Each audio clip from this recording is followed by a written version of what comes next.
தமிழக மக்களுக்கு வணக்கம். இப்போது ஓடிபியில் காண இருப்பது பிரகாஷ்ராஜ் அவர்களின் பேட்டிகள். நியூஸ் 18 புதிய தலைமுறைகள்லாம் கொடுத்துருக்காரு. சின்ன பேட்டிகளை போட்டிருந்தாங்க.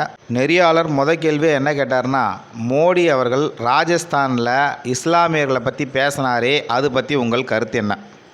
அது மல்லிகைப்பூவை மூந்து பார்த்தா மல்லிகைப்பூ வாசனை தான் வரும். அது மாதிரி மன்னருடைய வாயிலிருந்து அவருடைய அசிங்கம் வெளியே வருது. அதாவது பழைய பிரதமர் எல்லா ஒடுக்கப்பட்ட மக்களுக்கும் சேர்த்து பேசினதை இஸ்லாமியருக்கு மட்டும் பேசின மாதிரி நம்ம பிரதமர் மாற்றிட்டார். அதாகப்பட்டது மன்மோகன் சிங் அவர்கள் காங்கிரஸ்லாம் எல்லாருக்கும் பொதுவாக தான் பேசியிருக்குதான். மைனாரிட்டி அப்பீஸ்மெண்ட்லாம் எதுவும் பண்ணலையாம். இந்த ரெட்டநாக்கு மன்னர் அங்கே பேசின அதே கருத்தை ஏன் தமிழ்நாட்டிலேயோ கர்நாடகாவிலேயோ பேசலை? இங்கே அவரோட பருப்பு வேகாது. ஊபிலையும் ராஜஸ்தான்லேயும் நல்லா வேகும். அதான் இரட்டை நாக்குன்னு சொல்கிறேன். ஒரு நாக்கு போய் பேசும், இன்னொரு நாக்கும் போய் பேசும். அண்ணாமலை அவர்கள் தேஜஸ்வி சூர்யா அவர்களை ஆதரித்து கர்நாடகாவில் ரோட் ஷோலாம் பண்ணுறாரே, பிரச்சாரம் பண்ணுறாரே, அதை பற்றி உங்களுக்கு கருத்து என்ன? அண்ணாமலை முதல்ல கோயம்புத்தூரில் எவ்வளோ ஓட்டு வாங்குறாருன்னு பார்ப்போம், அப்புறமா கர்நாடகாவில் ஓட்டு கேட்க போகலாம்.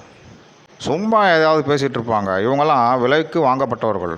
என்னுடைய சந்தேகம் என்னென்னா, அண்ணாமலை அவர்கள் கோயம்புத்தூரில் நிறைய ஓட்டு வாங்கிட்டு தான் கர்நாடகாவில் பிரச்சாரத்துக்கு போகணுமா? இவரே தமிழ்நாட்டுக்கு பல பேட்டி கொடுத்துருக்காரு. எல்லாமே ஆன்டி பிஜேபி பேட்டி, ப்ரோ இண்டி கூட்டணி பேட்டி. அண்ணன் கர்நாடகாவில் நின்றார், எவ்வளோ ஓட்டு வாங்கி தள்ளிட்டார், எத்தனை வெற்றிகளை குமிச்சிட்டாரு. இங்கே இண்டி கூட்டணிக்கு ஆதரவாக பேசுகிறாரு. இல்லைன்னு சொன்னாலும் அதான் நிஜம். இந்தியர்கள் யாரும் எந்த பகுதியிலையும் எந்த வேட்பாளருக்கும் ஓட்டு கேட்கலாம். வெற்றி பெற்றவர்கள் தான் கேட்கணுன்னா ராகுல் காந்திலாம் எந்த பக்கமும் போய் ஓட்டு கேட்கக்கூடாது. அமேதியில் தோற்றுப்புட்டு வயநாடுக்கு ஓடியாந்தவர். இன்னொரு நெறியாளர் கேட்டார், சார் எல்லா கேள்விக்கும் கூலாக பதில் சொல்கிற நீங்கள் ஒரு குறிப்பிட்ட கட்சி பேரை கேட்டால் மட்டும் ஏன் சார் அப்படியே கோபப்படுறீங்க? அது கோபம் வருத்தம் இல்லை, என்னோடய ஆதங்கம் அப்படின்னு பதில் சொன்னார். சக மனிதனை சக இந்தியனை புண்படுத்தி பேசுகிறாங்க இல்லையா, அதனால் ஏற்படக்கூடிய ஆதங்கம். அப்போ இந்துக்களும் உங்களுடைய சக மனிதர்கள் தானே, சக இந்தியர்கள் தானே.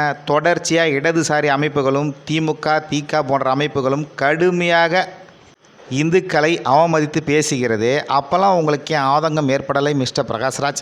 அதில் வேறு ஒரு நடிகை ட்வீட் போட்டிருந்தாங்க, உங்கள் சாமியால் ஒரு சின்ன விமர்சனத்தை கூட தாங்கிக்க முடியாதா, அந்த சாமி எப்படி உங்களை காப்பாற்ற போகுது அப்படின்னு கருத்து சுதந்திரத்துக்கு ஆதரவாக பேசுகிறாங்களாம். ஆனால் அதே ஆள் இஸ்லாத்தையோ கிறிஸ்டியானிட்டியோ யாராவது ஏதாவது சொல்லிவிட்டாங்கன்னா எப்படி பொங்குறாங்கன்னு பாருங்கள். ஏன் அங்கெல்லாம் கருத்து சுதந்திரம் வேணாமா? ஒன்று கருத்து சுதந்திரம் அனைவருக்கும் பொதுவானதாக இருக்கணும், இல்லைனா யாரும் எந்த மதத்தையும் இழிவுபடுத்தி பேசக்கூடாது. சார், பொதுவாக பிஜேபியை கடுமையாக விமர்சிக்கிறவங்க வீட்டிலலாம் ஐடி ரேடெலாம் வருதுன்னு சொல்கிறாங்களே, நெறியாளர் திருத்திக்கிறார் அவரே. அதை பற்றி உங்களுக்கு பயம் இல்லையா சார்?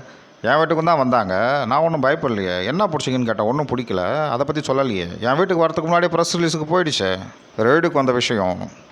சார், மோடி அவர்கள் மீது தேர்தல் ஆணையத்தில் ஏகப்பட்ட புகார்கள் கொடுத்தாலும் எந்த நடவடிக்கையும் எடுக்கலையே, அதை பற்றி உங்களுக்கு கருத்து என்ன? ஒரு திருடனை பற்றி இன்னொரு திருடன்கிட்ட சொன்னால் என்ன நடவடிக்கை எடுப்பான்? அதான் இங்கே நடக்குது. நான் தான் ஏற்கனவே சொன்னேன், எல்லாம் விலைக்கு வாங்கப்பட்டவர்கள், அவங்களோட ஆட்கள். சார், போன வாட்டி கர்நாடகாவில் 26 சீட்டு ஜெயித்தாங்க. இந்த வாட்டி எவ்வளோ ஜெயிப்பாங்கன்னு நினைக்கிறீங்க? பொதுவாகவே சவுத் இந்தியாவில் ஓட்டிங் பேட்டர்ன் டிஃப்ரெண்ட்டாக தானே இருக்கும். நெறியாளர் கேள்வி இப்படி இருந்துச்சு. தமிழ்நாட்டில் வெளியே அனுப்பிச்சிட்டாங்க, கர்நாடகாலையும் வெளியே அனுப்பிச்சிடுவாங்க. அதாவதுங்க, தேர்தலில் வெற்றியோ தோல்வியோ எல்லாமே மக்களுக்கு தான். மக்கள் கூட சில டைம் தப்பாக போட்டுருவாங்க. ஆனால் இந்த வாட்டி நடக்காது. சார், நீங்கள் ஒரு குறிப்பிட்ட கட்சிக்கு ஆதரவாக இருக்கிறதால தான் பிஜேபி எதிர்க்கிறீங்க அப்படின்னு சொல்கிறாங்களே, அதை பற்றி உங்கள் கருத்து என்ன சார்? நான் எல்லாருக்கும் பொதுவானவன், மக்களுக்கானவன். மக்களும் சரி, நானும் சரி. ஆளுங்கட்சியாக இருக்கவங்களும் எதிர்க்கணும், எதிர்கட்சி மாதிரி செயல்படணும். அதான் என்னுடைய கொள்கை.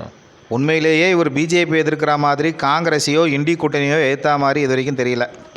பிஜேபி கிட்ட ஒரு வாஷிங் மிஷின் இருக்குது, அதில் குற்றம் பண்ணவங்க போனாங்கன்னா வெளுத்து சுத்தமாக்கிடும்.